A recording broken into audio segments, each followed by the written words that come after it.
سبق کہاں تک ہوا؟ کہاں تک ہوا؟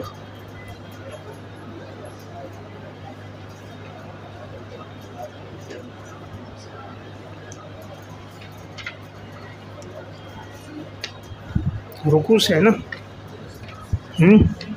رکوع سے. بسم اللہ الرحمن الرحیم.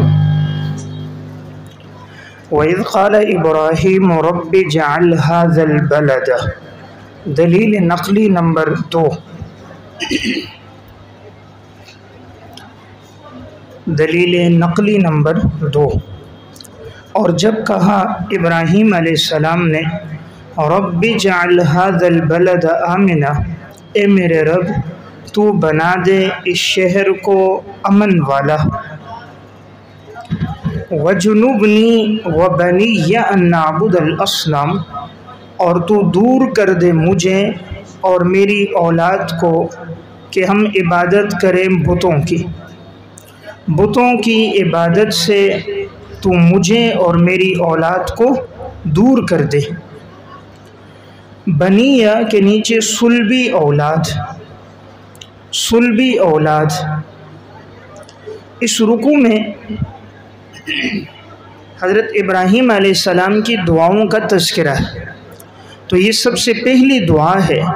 تو رب اجعل ھذا کے نیچے لکھیں گے دعا نمبر 1.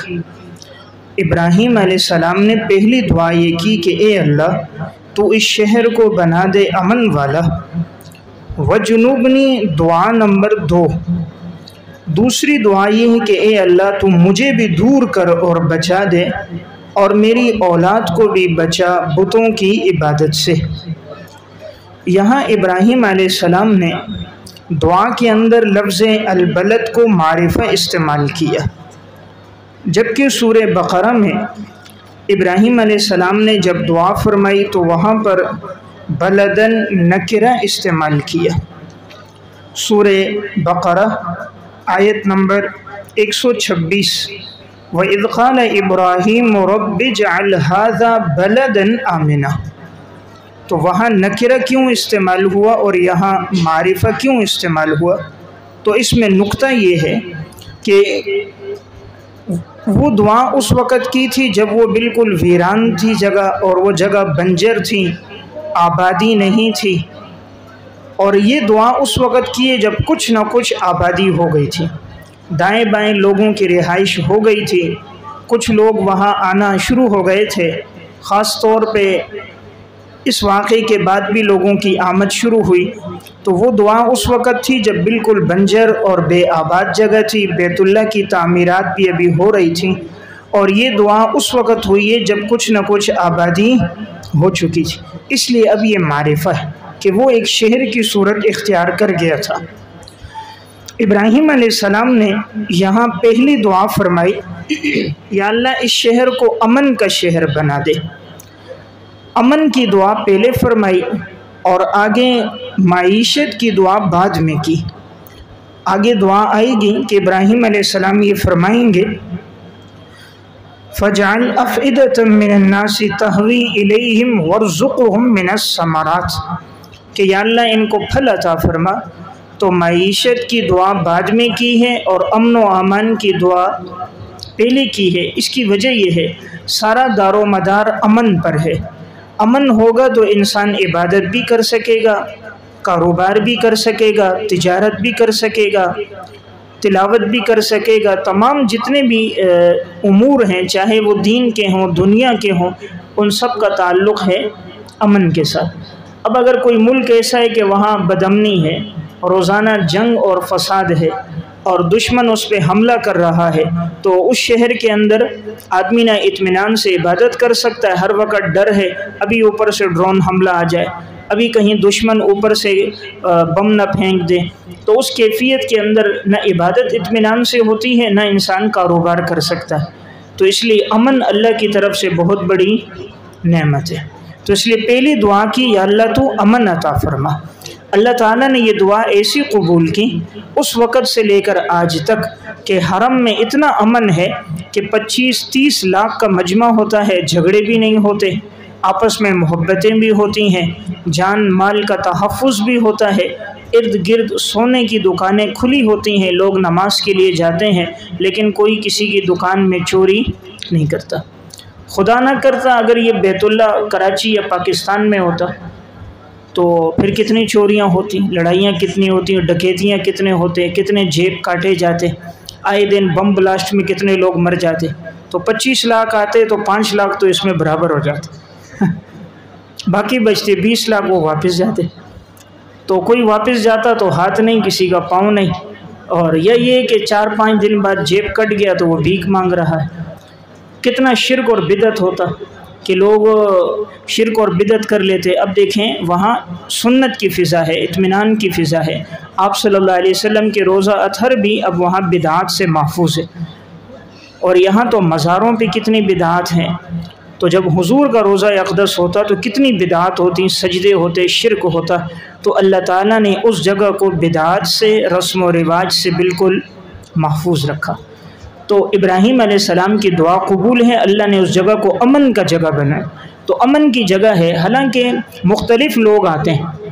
دیکھیں یہاں تو ایک آبادی کے لوگ ہیں، یہ کسی ایک علاقے میں لوگ رہ رہے ہیں، اب سارے پٹھان ہیں، سارے پنجابی ہیں، سارے ہزارے کے ہیں، لیکن وہاں جب آنے والے ہوتے ہیں 25-30 لاکھ کا مجمع، کوئی پاکستان کا، کوئی بنگلہ دیش کا، کوئی برطانیہ کا، کوئی امریکہ کا، کوئی فلسطین کا، کوئی یورپ کا، رنگ بھی الگ، زبان بھی الگ، مزاج بھی الگ، قومیں بھی الگ، لیکن اس کے باوجود اتنی محبت ہوتی ہے کہ اگر ایک آدمی کی دوسرے کے ساتھ ذرا ٹکر بھی ہو جائے طواف کے دوران، پھر بھی جس سے ٹکر ہے وہ بھی معافی مانگ رہا ہوتا ہے، اور جس سے لگی وہ بھی معافی مانگ رہا ہوتا ہے۔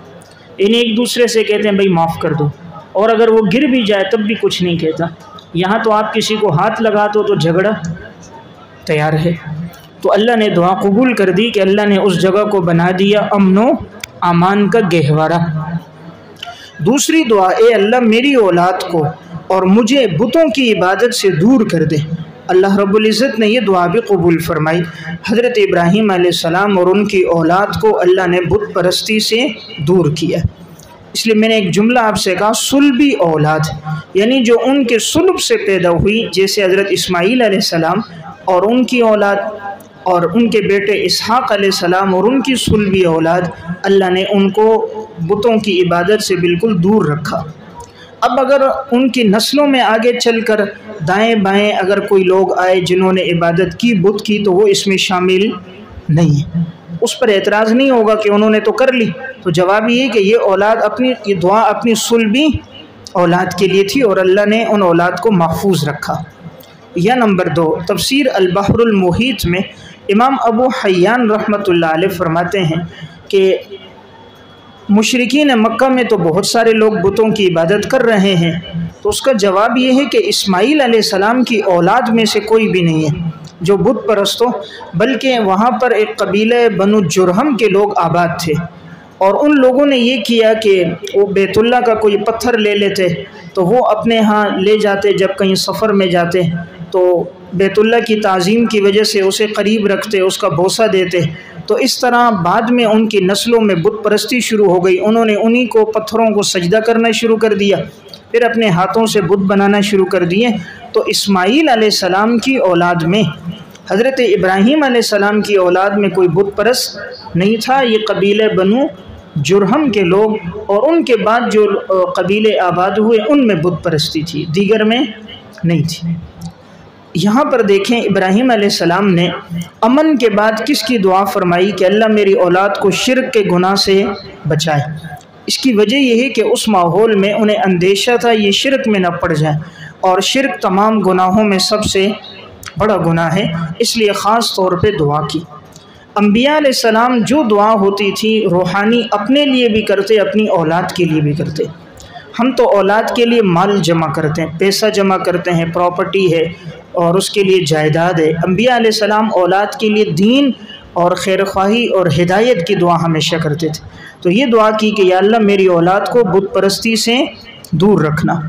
ربی انہن، اے میرے رب، ربی یا ربی، اے میرے رب، انہن، یقیناً ان بتوں نے، یقیناً ان بتوں نے، اضللن کثیرا من الناس، گمراہ کر دیا بہت ساروں کو لوگوں میں سے، بہت سارے لوگوں کو ان بتوں نے گمراہ کر دیا۔